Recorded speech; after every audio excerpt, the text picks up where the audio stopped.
Hi guys, welcome back to my channel. I am Dr. Ankita, and in today's video I'm going to tell and explain about the neonatal asphyxia. And in this video I'm going to explain why the doctor is treating the baby like this. So stay tuned for the video.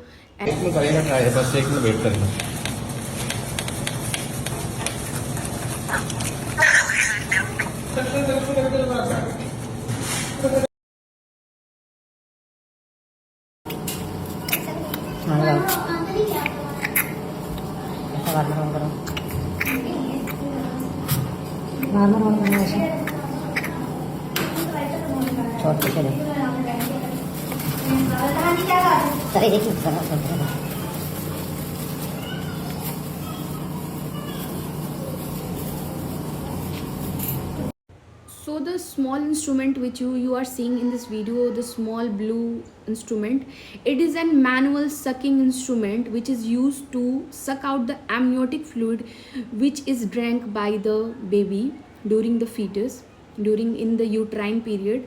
So it may cause harm to the baby. That's why they are cleaning the passage of the area, passage and the area of the lungs through which baby can breathe. So if the passage of the breathing area is cleaned, the baby can easily breathe. So this is the manual sucking tube.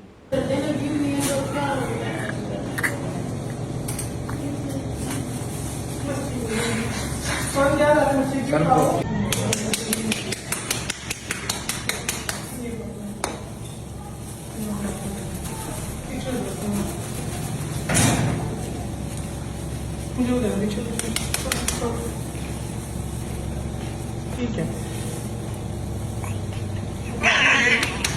Liquid paraffin दो liquid paraffin दो trust liquid paraffin दो चल ये diabetic patient के बच्चे हैं ये ऐसे ड्रामे करते हैं ऑक्सीजन आना उसमें ऑक्सीजन चाहिए होगी. So you may be thinking why the doctor is rubbing the back of the baby. So he is rubbing the back of the baby to give the stimulus to the baby. You may be also thinking why the doctor is pushing the thumb in the chest area. So to give the pump to the baby, it is in a small manual seat. So as you can see in this video, many of you have been curious about the things which are going through in this video, that what happened to the baby, why the doctor is behaving like this to the baby. So in this video you have been curious about the things which are happening to the baby, and you think why the doctor is treating the baby like this. So I am going to explain each and everything which is going in this video. First question which are rising in your mind may be what's happened to the baby. So it is in birth neonatal asphyxia, and it is in failure to establish the breathing at the time of birth. So why the baby is not responding, why the doctor is rubbing the back of the baby. So the birth asphyxia is the lack of oxygen and blood flow to the brain. Birth asphyxia happens when a baby's brain and other organ do not get enough oxygen and nutrients before or during or right after birth. So it is an birth asphyxia due to the lack of an oxygen to the body of the baby. You have been curious about the thing that what are the causes of neonatal birth asphyxia. So there are many causes of neonatal birth asphyxia. So first one is maternal event, in which the maybe mother having the hemorrhage, amniotic fluid embolism. The second reason can be hemolytic collapse. The third reason can be placental events, that is acute absorption. The fourth reason can be uterine events, that is rupture. The fifth reason can be cord events, that is tied knuckle cord prolapse. And maybe the another reason can be intrapartum infection, means the mother having the infection during the baby when it is in a fetus form. Maybe the mother having the fever in the labor.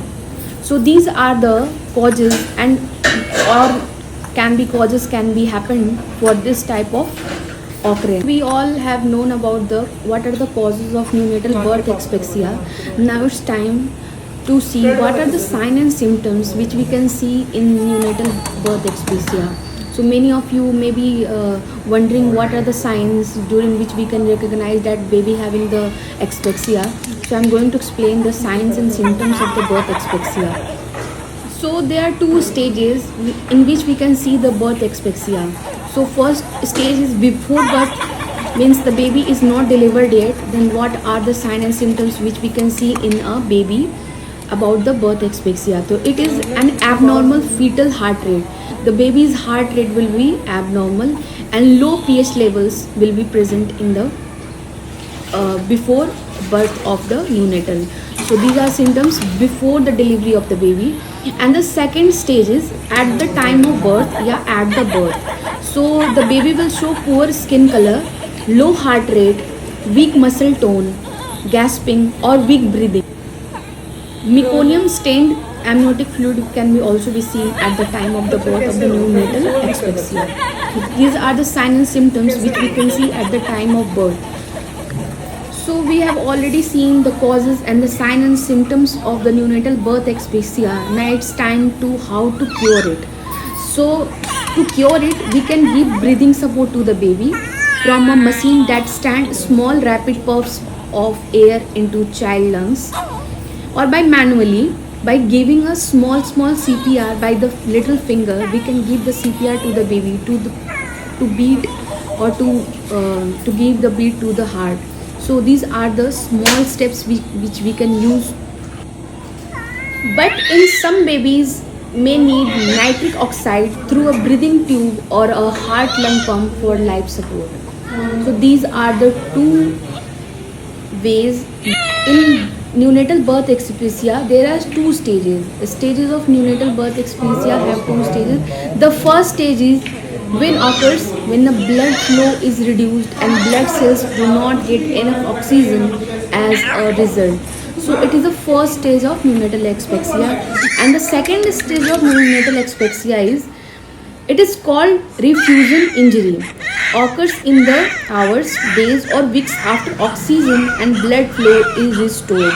So this is the second stage of asphyxia. How to prevent it? So we can prevent it by many ways, but I want to show some of the points by which we can control or prevent neonatal birth asphyxia. So first one is use partograph for valiant labor monitoring. So labor monitoring is very important. Second is manage preeclampsia correctly. The third one is ensure supportive and stage management based on fetal and maternal condition. So in this condition, maternal condition should be monitored as well as baby's fetal heart sound. And with the grace of God and with the good doctor team, the baby's life is back.